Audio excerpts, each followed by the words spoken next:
এবার বলিউডের জনপ্রিয় অভিনেত্রী প্রিয়াঙ্কা চোপড়াকে দেখা যাবে আগুন ঝরা চোখ আর হাতে অস্ত্র নিয়ে। নতুন সিনেমা দ্য ব্লাফে তিনি অভিনয় করেছেন ব্লাডি মেরি নামের এক ভয়ঙ্কর চরিত্রে। গল্পটি একসময়ের জলদস্যু রানীর, যিনি রক্ত আর প্রতিশোধে ভরা অতীত পেছনে ফেলে বেছে নিয়েছিলেন নির্জন দ্বীপের নিঃসঙ্গ জীবন। কিন্তু জলদস্যুদের জীবনে শান্তি খুব বেশি দিন থাকে না। ব্লাডি মেরির পুরনো প্রেমিক এবং প্রাক্তন ক্রুদের বর্তমান নেতা ক্যাপ্টেন কনর দ্বীপে হাজির হয় প্রতিশোধের আগুন নিয়ে।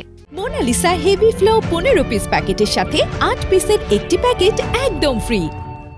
বুধবার প্রিয়াঙ্কা চোপড়া ও প্রাইম ভিডিও একসঙ্গে প্রকাশ করেছে সিনেমাটির প্রথম লুক। ইনস্টাগ্রামে সেই পোস্ট শেয়ার করে প্রিয়াঙ্কা ক্যাপশনে লিখেছেন, মা, রক্ষাকর্তা, জলদস্যু।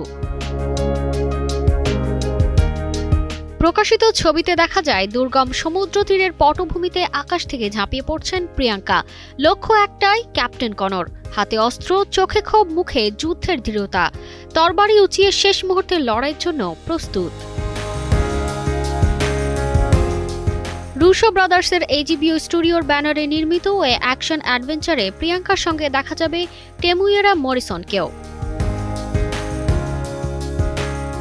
রক্ত, প্রতিশোধ আর সাহসী অভিনয়ের মিশেলে গড়া জলদস্যু অভিযান দ্য ব্লাফ 25 ফেব্রুয়ারি থেকেই প্রাইম ভিডিওতে শুরু হচ্ছে স্ট্রিমিং।